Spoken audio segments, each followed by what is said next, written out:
days and lonely nights. Feel like I'm losing time, nowhere else to go, so I chase the fading light. Up all night till dawn, wonder how many days I've gone. Will Papa take me back if I wanna go home? Hero, hero, ekpe wo mi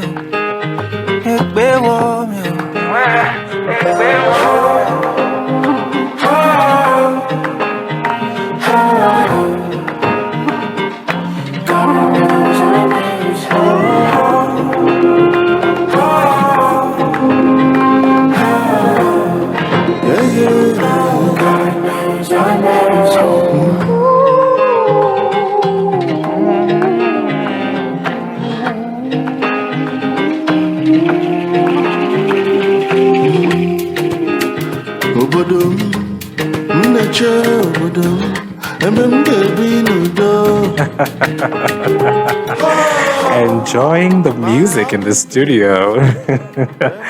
That was Home by Johnny Drill and Caveman. I am Dr. Emeka, a medical doctor and health educator. Welcome to Healthy Today, a health education series brought to you by Health Innovate Plus, powered by Ivy Kane. Please subscribe to our YouTube channel and hit the notification bell to be the first to get updates of new episodes and other content, also available on Spotify. Please follow us on Instagram and other platforms at Health Innovate Plus. It's episode 8 on season 3, our season finale. And today we discuss FAST. F-A-S-T. FAST. So let's jump in. So, about what we will be talking about today, most people have heard about it, even told about someone who suffered from this, very close to someone who is dealing with this or has this condition, even as we discuss it. It is a leading cause of death and disability globally. Yes, Healthy Tribe, we discuss the stroke. Yes. So who's ready for some illumination? So what is a stroke? What is a stroke? So a stroke, simply put, is a brain attack. A brain attack, similar to what happens in a heart attack. So what happens here is there's an interruption of blood flow to a part of the brain. And this will cause that part of the brain to receive less oxygen and nutrients. In a few minutes, this will lead to brain cells in that part, that area, they just start getting damaged or even die. And why is this significant? It is because different parts of your brain do different things, okay, and control different parts of your body. The brain, as you may know, is your central processing unit, CPU, like in a computer. It controls movements. It keeps your memories. It is a reservoir of emotions and language and your speech, all from your brain. The brain also controls many functions of your body, very important ones, in fact. Most important, in fact, I would say, is your breathing. Yes, digestion, and a whole host of others. So, if more brain cells in that area persistently get starved of blood and nutrients, in a few minutes, this may become irreversible. The affected person begins to lose control of body functions that are controlled by that part of the brain. Scary, right? This can lead to disabilities and even death. And then there's a mini stroke. A mini stroke. It's also called transient ischemic attack, or a TIA for short. Very similar to a stroke, but here the interruption in blood supply, it's shorter. not lasting for up to 5 minutes, and so the symptoms are reversible, with the loss of function eventually restored. This is usually a warning that a stroke can occur in any moment, and it should not be overlooked. But guess what? It is usually ignored. So what are the types of stroke? What are the types of stroke? Strokes are of two main types, and this is based on how they occur, even though both of them will lead to a reduction or complete interruption to blood supply to that part of the brain. So the first one, the artery, which is like a pipe, a blood vessel that feeds the brain, might get blocked. This is called an ischemic stroke. Ischemic stroke. This is the most common type of stroke globally, all over the world. 8 in 10 strokes are of this type, the ischemic type.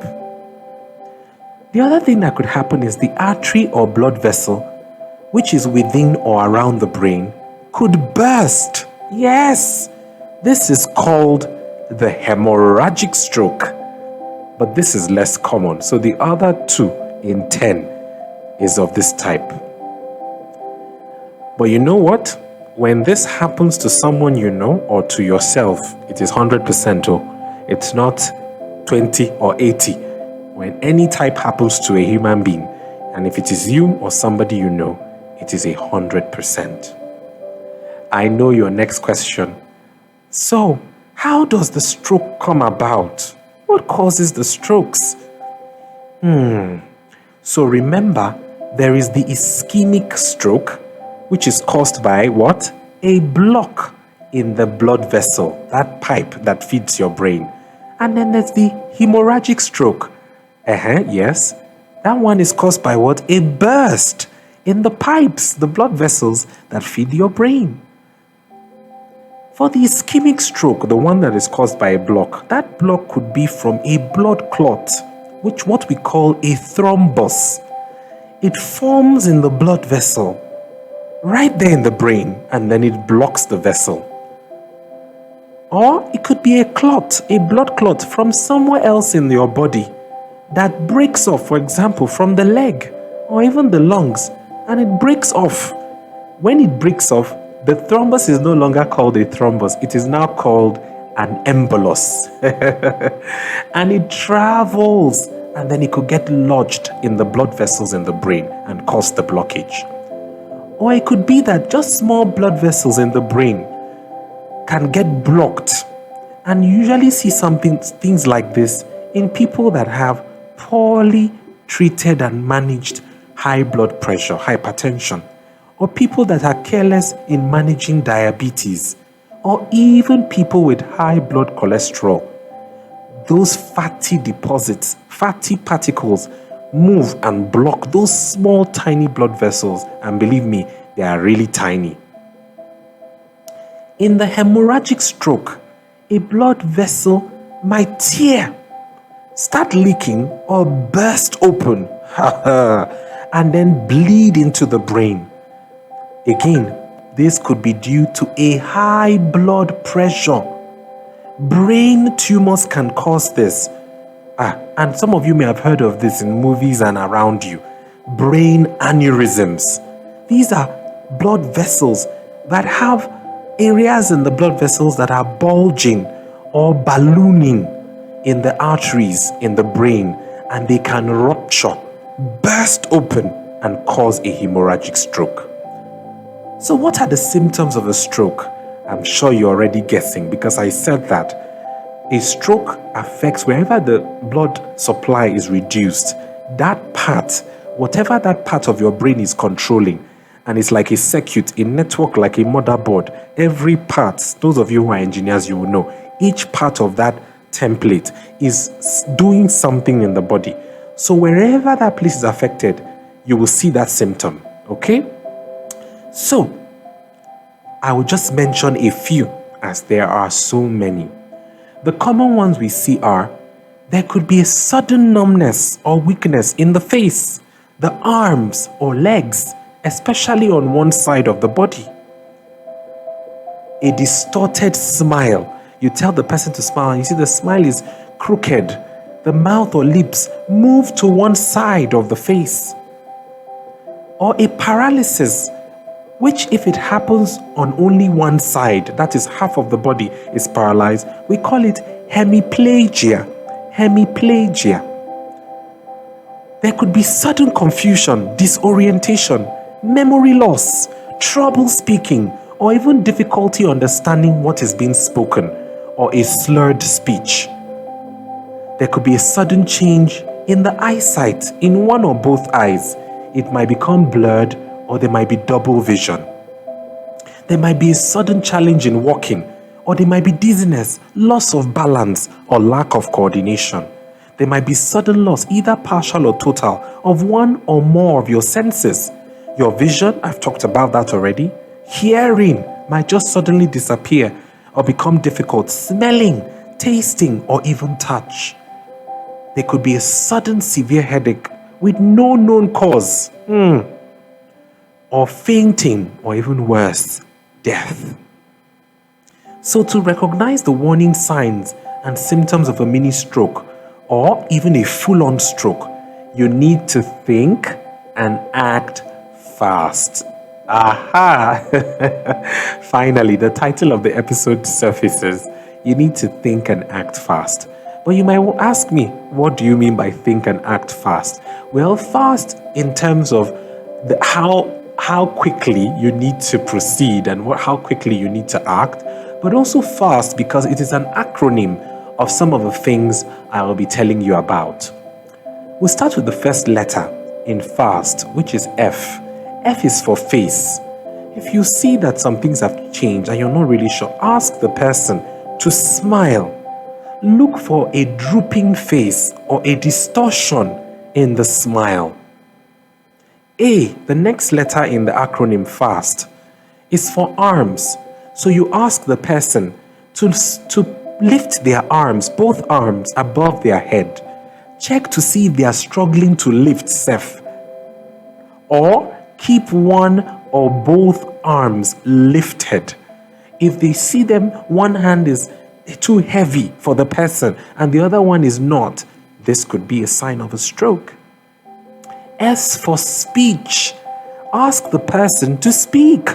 Check to hear if they are speaking in a slurred manner or there is difficulty in speaking, stuttering and all of that.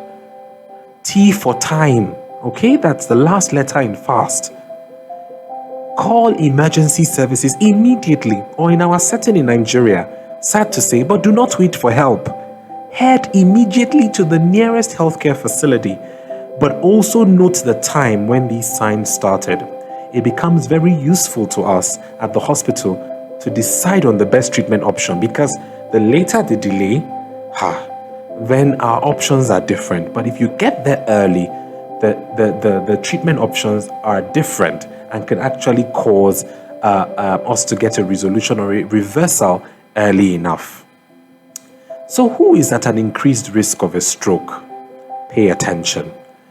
The overweight person, the obese person, the one with the sedentary lifestyle, no physical activity. You are like Mount Zion, you are never moved. Those who abuse alcohol and other recreational drugs.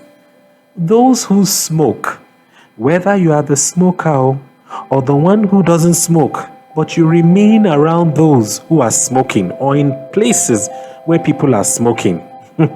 You are one and the same. In fact, we've been told that people who are even what we call second-hand smokers, meaning that they are close to someone who smokes or they hang around places where people smoke, are even at an increased risk of all the challenges of that smokers are supposed to have and that tobacco smoking can cause.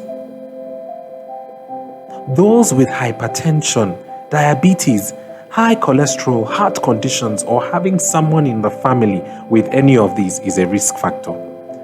Are you 55 years or older? That's a risk. But please note that even children, yes, and young persons can have a stroke.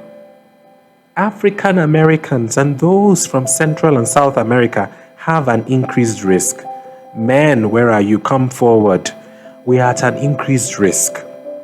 Women using oral contraceptives, hormone therapies, especially those that contain estrogen, you are at an increased risk.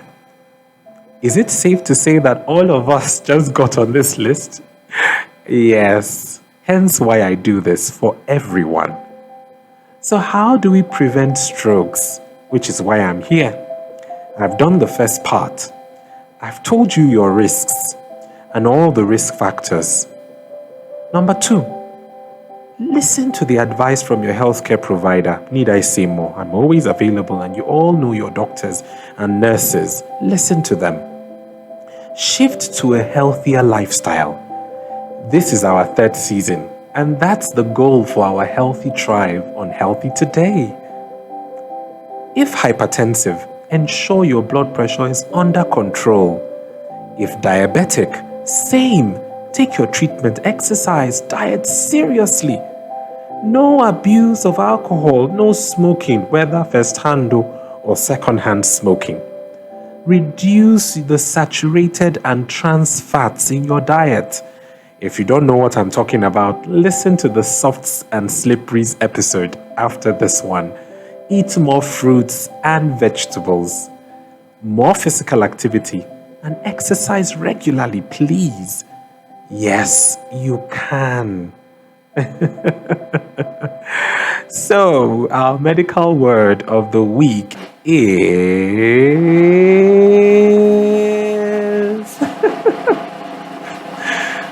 hemiplegia. Hemiplegia.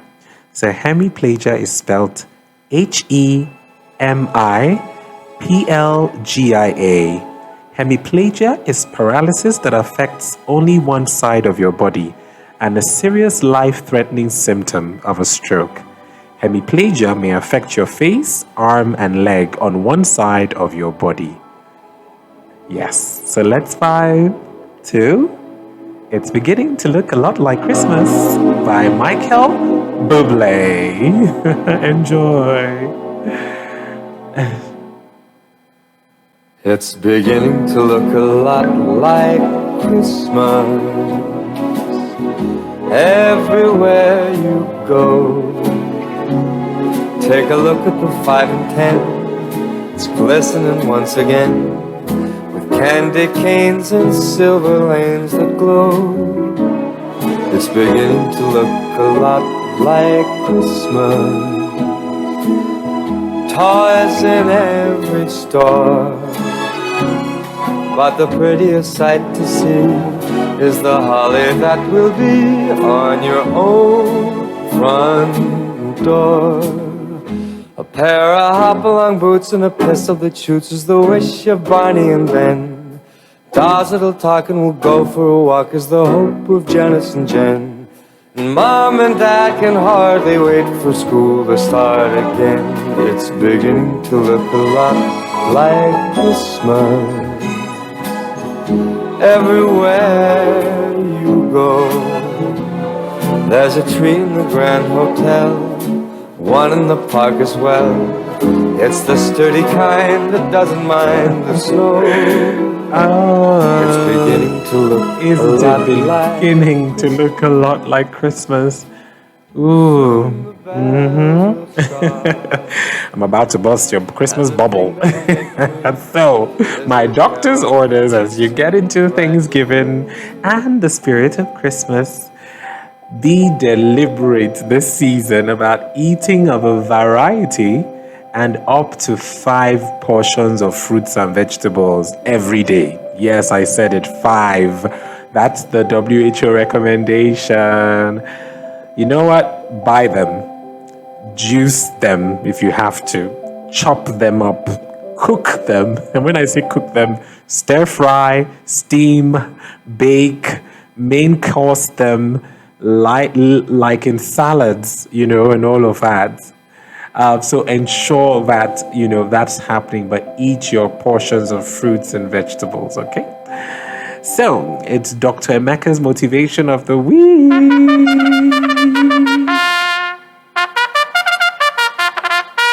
I love that sound. So, as the holiday season approaches and we are at the brink of a chance at a new year with new opportunities and endless possibilities and a chance for a review of our goals or even setting new goals, right?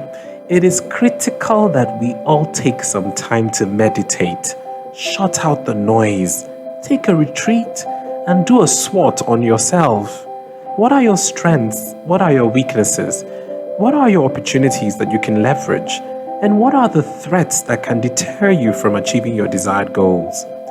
Introspect, and you will be amazed at the results and outcomes we will all see in the new year as you create strategies to achieve your 2024 goals. We must become better versions of ourselves. Amen. So let me say a quick prayer for you. Dear Lord, thank you for everyone listening to this episode now, and thank you for life and health. Thank you for my brain and your mastermind in making it a hub of all my body functions. We pray that you give us the discipline to live in such a way that we protect our brain, even with all the risks we might have. And as always, help us to make healthier choices so we can enjoy a healthy life today. In Jesus' name, amen. We have come to the end of this episode and this season. I hope it has been educative and fun for you. Remember to hit the subscribe button and notification bell on our YouTube channel. It's your YouTube channel anyways. Feel free to leave your comments. I will attend to all of them. Over the holidays, make sure you just support us, share this, get people, get families, friends during the holidays. Listen together as a group. See you next year when we come back with our next season. It's gonna be season 4 in the year 2004. Yes. My producer just hinted it would be exciting. Yes, she says it will be different. I know it will be. And it will be good. We have a couple of surprises in the coming year. Yes, so watch out. Happy Thanksgiving and Merry Christmas. Wishing you a great start to the new year, 2024. See you then. Thank you for joining.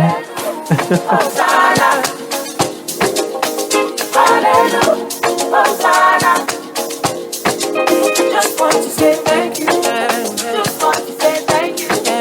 Just want to say thank you. Just want to say thank you. I just want to do a little shout out to some people who have always supported us. It's just amazing to have you. And I just want to say, in a spirit of Thanksgiving, thank you so much for being on this show. I really appreciate it. It's just, we wouldn't be here if you guys don't listen. So thank you so much. So much. You know yourselves. I see you chatting on the chat, on the live chat, and also later on. I really do appreciate you. Right from Kika's preparatory school. Thank you from Inspiration Life Community Church. Thank you from even work, from my workplace. Thank you so much for just being there. From Imagine, the Imagine Early Years School. Thank you for being here. Thank you to friends and family, to parents who listen, to siblings for being here, okay, to associates. We're just so grateful. To businesses, 3K's Place, Najil, thank you for, finding time to listen. In Soshima's Whole Foods and Juices, Bees Wellness Cafe, thank you so much for just taking the time to always share. Very grateful. To one person we know who shares. We thanks to just, even churches, like I said, we want to say thanks to just a lot of groups of people. We're just so grateful. And happy Thanksgiving and Merry Christmas. Thank you. And bye-bye next year. By God's grace. Bye-bye.